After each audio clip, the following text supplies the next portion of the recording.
Nasty little cute thing. Cute little nasty guy. Oh, they're wonderful. God love them. They're so physical. That's what's fun. They're so physical. They love to rub on you. They love to rub on you. If you've got a leg and a cat, whew, you got a party. Oh boy, oh boy, oh boy, oh boy. I love his leg, oh boy. I'm rubbing on his leg, oh boy, oh boy. If you got two legs, shit, Jubilee celebration time. Oh boy, two legs, hot shit, I can do the figure eight. They love to do the figure eight, oh boy, oh boy. Oh boy, I love to rub on his leg. They'll rub against your leg even if you're not there yet. You might still be 50 feet down the hall. They see you coming, oh boy, oh boy. Oh boy, soon I'll be rubbing on his leg. Soon. They'll even walk sideways so they don't miss you. Oh boy, oh boy, oh boy, oh boy. They love it. They're so physical. You don't have to pet a cat. You just put your hand over him and he'll do all the work, man. You pet him? You ever pet a cat who's lying absolutely flat and before you're halfway finished, his ass is way up in the air? Like you pressed the ass button or something. Isn't he a cute little holy shit? How did he do that? Then they jump on your chest and put their ass right in your face. Here's my ass, Dad. Check this ass, huh? And while they're showing you their ass, they give you some of this stuff.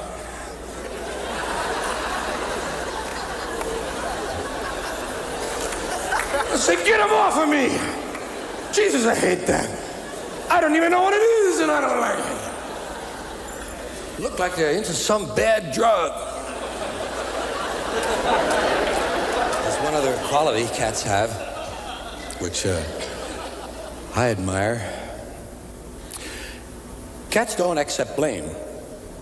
They don't embarrass at all. Cat does something dumb, you never know it by looking at him. Dog knocks over a lamp, you can tell who did it just by looking at the dog. Not the cat. Cat doesn't accept any blame. Cat moves along to the next activity. What's that? Not me. Fuck that. I'm a cat. Something break? Ask the dog.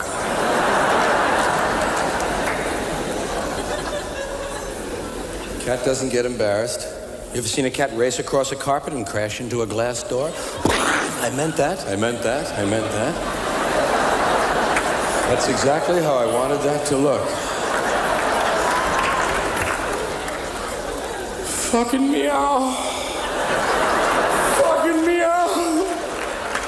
Fucking meow. That's what they say when they get behind the couch. Cat's too proud to let you see him suffer. But you look behind the couch and you'll find your cat recuperating from a domestic accident.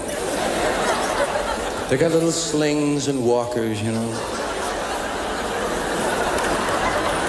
Tried to make the window from the lamp.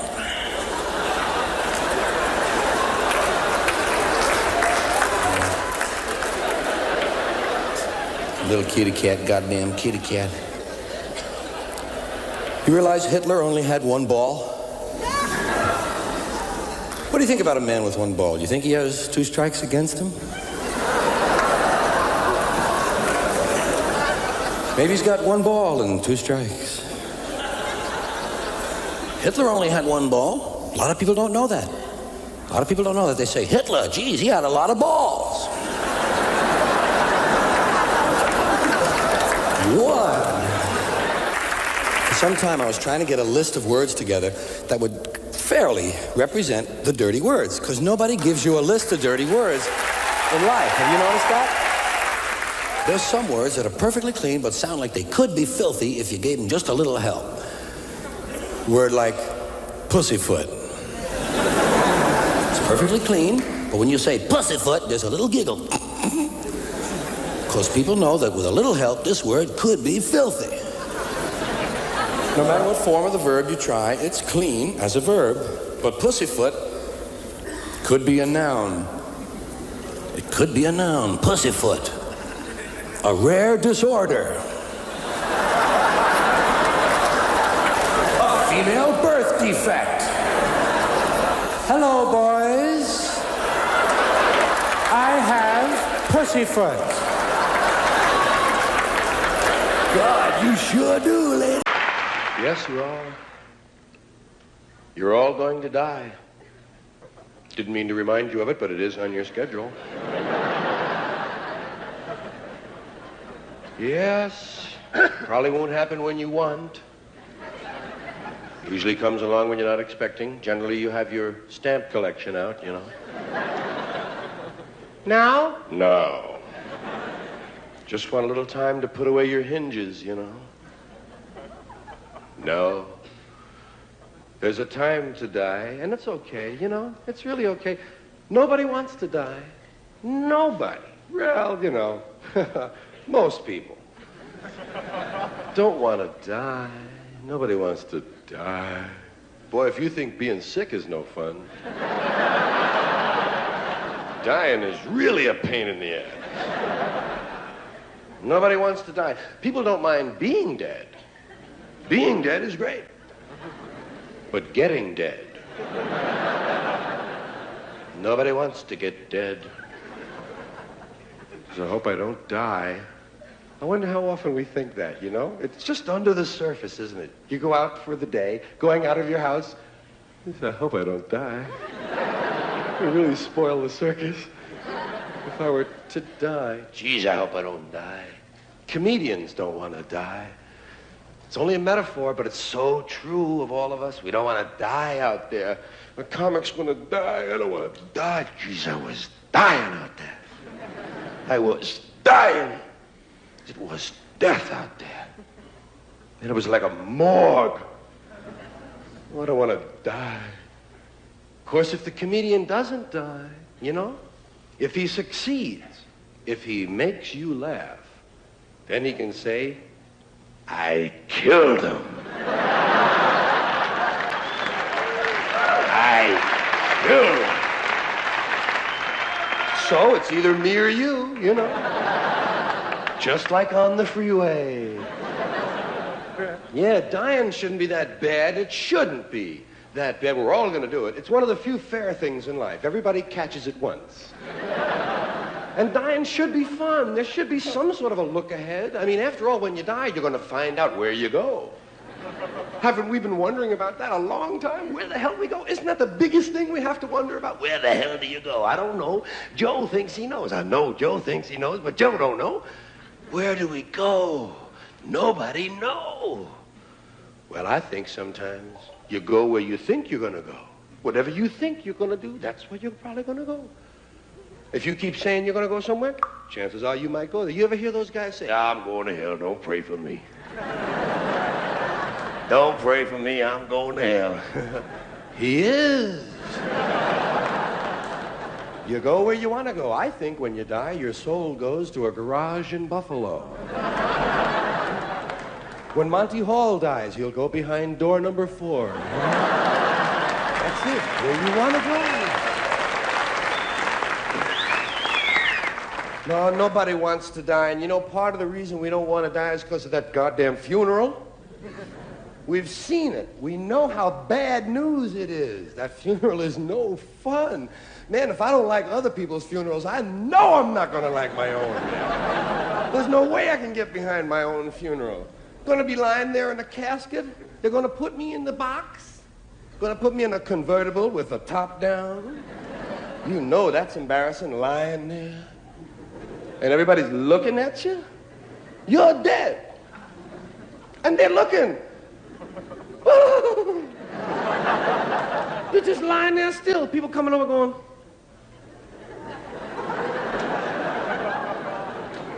They don't know that you're lying there with short pants on and no back in your jacket. Embarrassed. Well, my feeling is if you're gonna die, you know, or if you know, hey, die big. Die big. Nobody wants to just pass away. You don't want to be a euphemism, do you? Nobody wants to pass away. You know, Arnie passed away. Oh, really? Yes. Well, I didn't know that. Well, that's the idea. On the other hand, Dave died. Oh, yes, I heard about Dave dying. That's true. I say die big. Give it a shot, man. Go out big. It's your chance. Die big. Work in a few posthumous reflexes for your friends. Give them a show before you go. Entertain and uplift and instruct those you are leaving behind. When you die, give them a few posthumous reflexes. You know, the body does store electricity up. There's a certain storage of electricity, and even a dead body, a corpse, will occasionally go...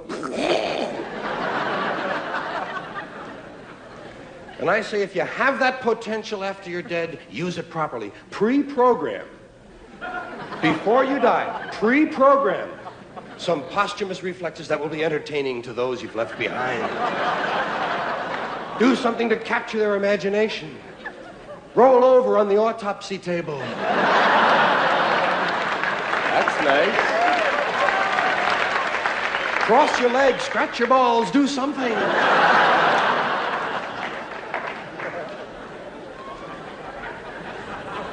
Now, the only reason that I even suggest that you have a choice about what you can do at the moment of death is a very little known and very little understood part of the death process called the 2-minute warning. Many people are not aware of it at all. The 2-minute warning. Just as in football. 2 minutes before you die, you receive an audible warning. 2 minutes, get your shit together.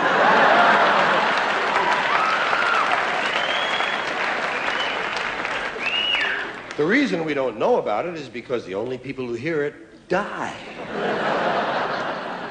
And I don't think we'd believe someone anyway if he told us he received his 2-minute warning, would you? Some asshole on the bus? Hey, I just got my 2-minute warning. You'd think it was a coach out on the town, you know? But no, the 2-minute warning does arrive. And I say use that time to entertain, to leave something behind. Do something with the 2 minutes. Hey, if nothing else, give a speech. Little 2-minute speech. We can all give a little 2-minute speech. Just pick some subject you're very fond of and talk about it for 2 minutes. I mean, tell them. It's your last chance to tell them anything. So tell them, got 2 minutes, and I mean wax eloquent, rise, bring it to the rafters, and then at the moment of the end you say, if this is not the truth, may God strike me dead.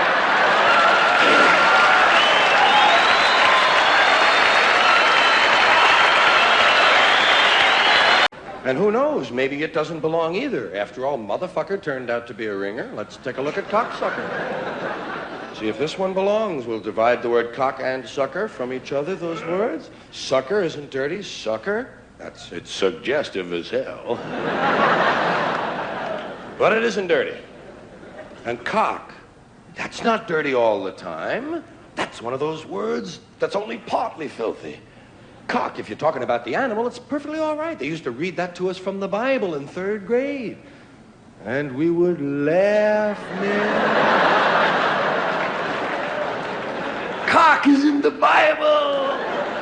Remember the first time you heard about a cockfight? What? No. Get out of here.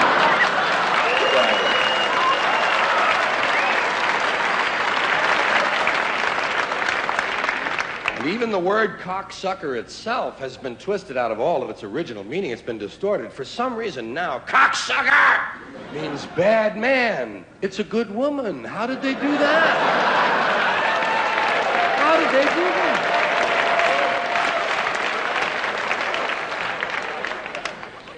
Well, tits is on the end of the list.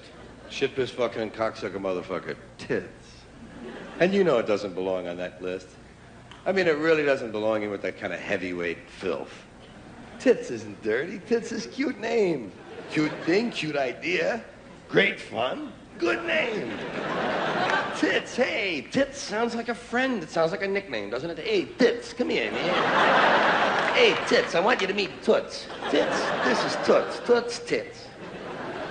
Tits, cute word, nice word. I love a word that spells the same forwards and backwards like tit. Don't you think it's so cute when a word is spelled the same forwards and backwards? I always wished my name was Otto. Just so I could walk backwards and yell my name, you know? Otto! Otto! Otto! Well, I had strange dreams. But the word tit is on the list because you can't say it on television. You can't say tit. Imagine that. Can't say tits. You can say boobs. Boob is spelled the same, forwards and backwards, too. Boobs is all right. You can't say tits, but you can say boobs. In fact, boobs is an answer now on Match Game. I had boobs, Gene. Boobs, $200. Tits, $200 fine, maybe. You can't say tits. You can say teats. Teats is all right, providing you're on at 5 in the morning and a cow is your guest. But you can't say jugs and you can't say knockers, you know. That's right, Danny. Pull on the cow's knockers. Right, grab a knocker in each hand, that boy. Now alternate knockers. Good deal. Can't say that. Tits. Tits sounds like a snack, you know. Well, I know what you're thinking, but tits sounds almost, it sounds Nabisco to me. It sounds like Nabisco has reserved that name. Because tits sounds like a thing at a party. Pass the tits, would you be? Oh, thanks. Say, those things are responding.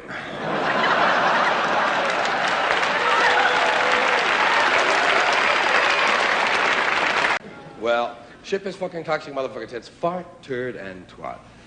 Fart is like tit. It's one of those words that isn't that harmful. You know, it's just a cute kind of thing. Well, farts can be a little harmful. It depends on who's cooking. But fart is a cute... Hey, kids know farts are okay. Kids know farts are fun. Farts are shit without the mess. Wow. Yeah. Same funny sound, same vile smell, no fuss, no muss.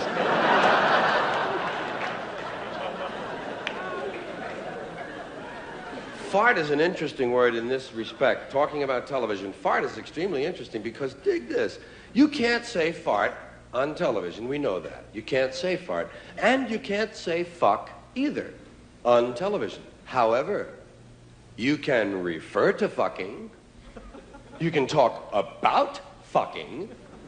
They do that all the time. Some of the times, the show you're watching, two people are probably fucking in the other room. Fucking is all right. Fucking is part of the plot. A lot of plots are based on fucking. Will they fuck? Should they fuck? Have they fucked? Did they fuck? Will they fuck again? Will they get sick from fucking? Are they fucking too much? Will they fuck each other's friends? Will they have a baby from fucking? Will they be sorry they fucked? Will they be glad they fucked? All fuck stories. Every honeymoon joke is a fuck joke. Have you ever noticed it? Otherwise, the people wouldn't be on their honeymoon in the joke. They'd be knights or they'd be sailors or something. They're on their honeymoon. There's got to be a fuck joke. Every quiz master has stood there with his newlywed couple and said, and I understand you folks are on your honeymoon. Lots of fucking going on here. Lots of fucking over here. So they talk about fucking all they want. They just don't call it that. They don't call it what it is. They call it other things. They call it making love, which is fine. They call it going to bed with someone, having an affair, sleeping together. But they don't call it fucking. On the other hand, fart. Not only is fart a word you can't use on television, but they never even refer to them. That's how bad farts are compared to fucking. They don't even refer to farts. There are no farts on television. You've never seen a reference to a fart? I've never seen a fart reference. No, wouldn't you think that by now one guy would have gone, "Hmm, hmm."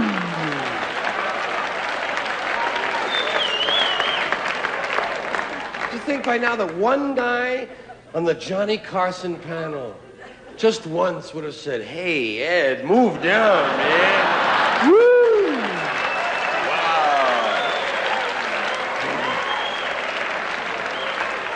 That was a Clydesdale fart, Ed. Give me the lighter, will you, Johnny? Wow. Geez, Ed, next time you're sick, you ought to see the nurse, you know? God, it's not the smell so much. It's the burning of my eyes!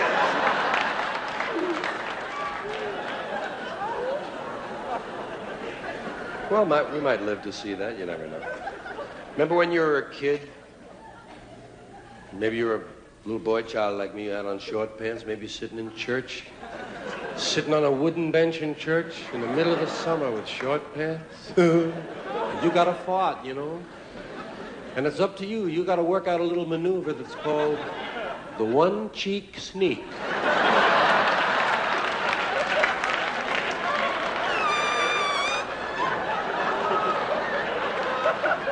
Right in tune with the organ. That's why they call them pews, you know? Pew! Pew! Pew!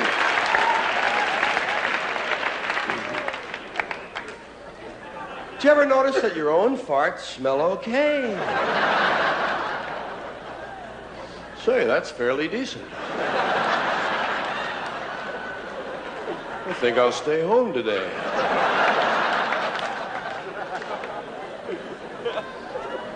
Do some reading in the closet.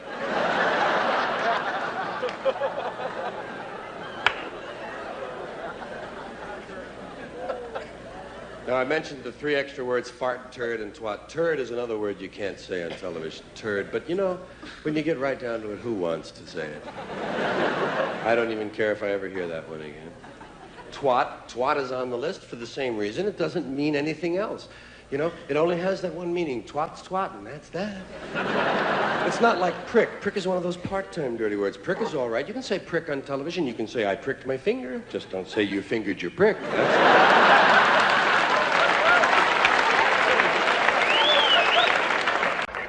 Well, I can see this isn't going to work. But that's all right. That's all right, because I don't know what to do during a moment of silence either. I don't know what to do during a moment of silence. What do you do during a moment of silence? What do they want? What do they expect of me? Do they want me to pray? They don't say that. If they want me to pray, fuck them, let them ask. I'll pray, but goddammit, you gotta ask me. They don't say that. They issue no instructions whatsoever. You go to the baseball game, you go to the football stadium, and they'll say, ladies and gentlemen, ladies and gentlemen, ladies and gentlemen, ladies and gentlemen, ladies and gentlemen, ladies and gentlemen, we would like, a moment, silence, silence, silence, silence, silence, silence. I don't know what to do. Sometimes I have evil thoughts. Usually I wind up counting the pimples on the neck of the man in front of me.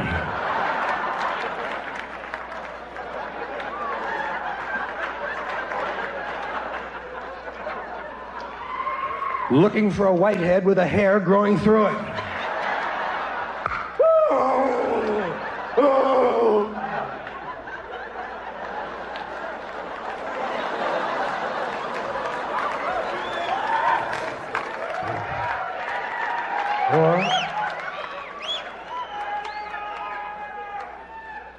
Or sometimes I'll find myself staring at the huge but perfectly formed breasts on the woman in the row in front of mine, rising and falling softly in the late October afternoon sun. And my thoughts turn gently romantic. Wow! Look at the knobs on her! What fucking knobs, man! Knob City, USA! I think I'm gonna get out to the refreshment stand and buy myself a weenie and conceal it in my pants. And then come during the halftime activities, I'm whipping out the weenie. Then I'm gonna eat the weenie and force her to watch me. Nah, she probably wouldn't understand. It's my way of asking for a date. Well, your imagination runs away with you. I don't know what to do during a moment of silence. And why is it silence? What is it silence they want for? I mean, after all, the man, whoever it is we're honoring, is dead. What good is silence? Guy's not going to wake up now. How about a moment of screaming? Wouldn't that be more appropriate for a dead person? Ah! Would sure put you in the mood for the ball game. Fine and dandy. That's an old-fashioned one, isn't it? Yeah. Say to a guy, how are you? He says, fine and dandy. Not me. I never say that. You know how come? Because I'm never both of those things at the same time. Sometimes I'm fine, not dandy. close to dandy, approaching dandy, in the vicinity of dandyhood. Not quite fully dandy. Other times, I am indeed highly dandy.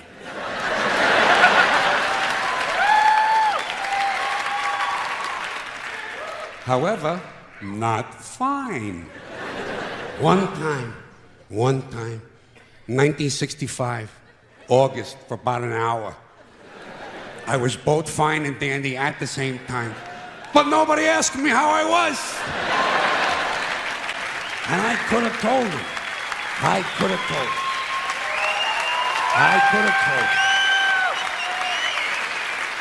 I could have said to the person, fine and dandy. I consider it a lost opportunity. Walking papers. You know, guy gets fired. You say, geez, poor guy. Well, they give him his walking papers today. Did you ever get any walking papers? Seriously? Believe me, in my life, I got fired a lot of times. You can tell. Never got any walking papers. Never got a pink slip either. You know what I would get? A guy would come around to my desk and say, get the fuck out of here!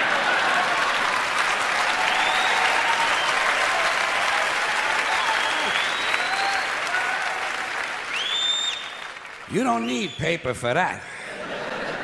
He's fussy. He's a fussy eater. Fussy eater is a euphemism for big pain in the ass. I mean, if I didn't like something, I told them. I didn't play with my food, pick at my food. I said, I don't like that. You make this? I don't like it. Why? They wanted reasons. Well, you don't always have a reason. I don't know. I know I don't like it. And I know that if I ate it, I would like it even less. You like it? You eat it.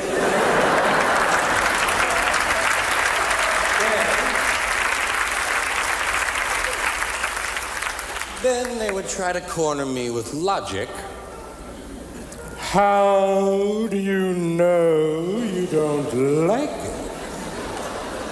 If you've never even tried. It came to me in a dream. Big pain in the ass.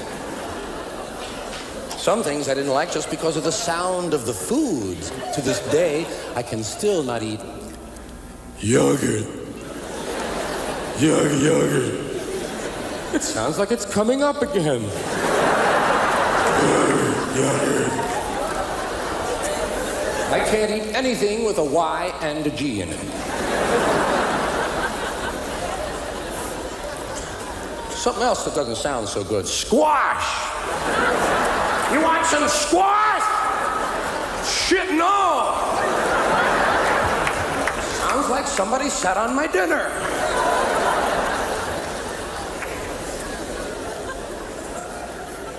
Succotash.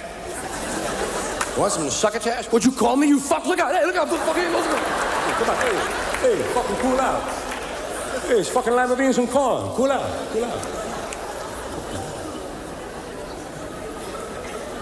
Wheat germ. No, get it off my plate. Even something like eggplant.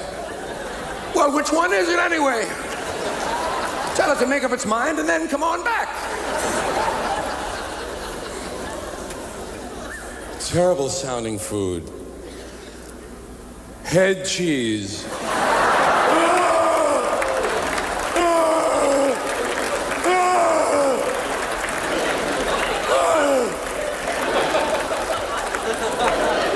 I can't even look at the sign. I'll be down near the bologna. You look at it.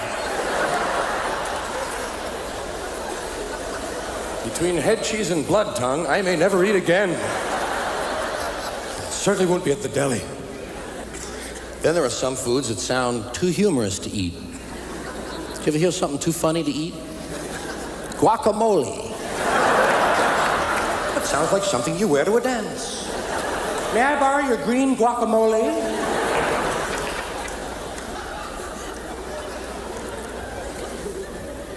Garbanzo. Hey, you want some garbanzos? That sounds like a circus act. Ladies and gentlemen, the garbanzos.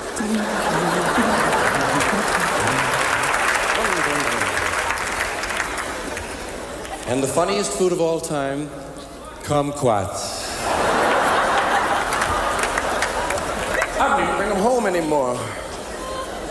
Just go to waste. Some things don't look right. I don't like that, Ma. Don't look right to me. Did you make that? Is there a picture of it in the cookbook? I bet it don't look like that.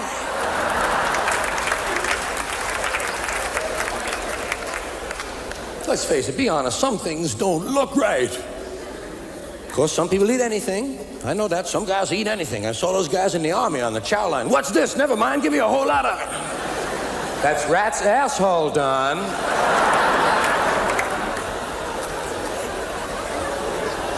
Well, it certainly makes a hell of a fondue. Don't look right. I don't eat anything I don't recognize immediately. If I have to ask questions, fuck it, I pass, you know? Tomatoes don't look right either. On the outside, they're fine. Tomatoes look lovely on the outside, but you look inside a tomato and something is wrong. Something has gone afoul inside of a tomato. It doesn't look right, you know? It doesn't look like it's finished yet, for one thing. It looks like it's in the larval stage or something. There's thousands of seeds and a whole bunch of jelly-looking stuff.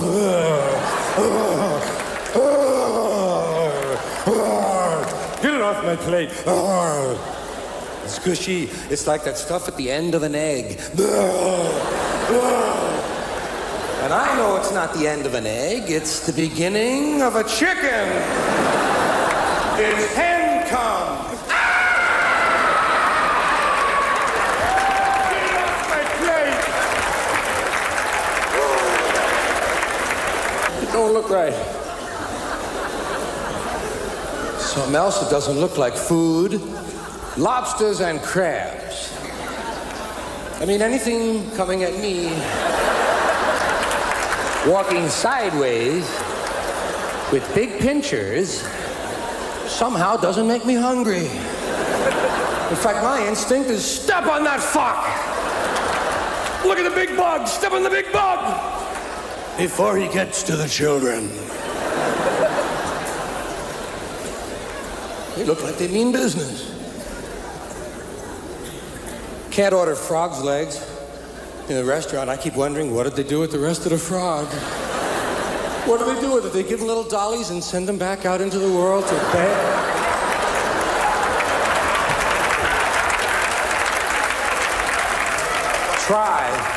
Try to return them to a normal life if you can. Trouble is, the Dollies for Froggies program has been cut in half. You've probably seen the last Froggy Dolly for a long, long time.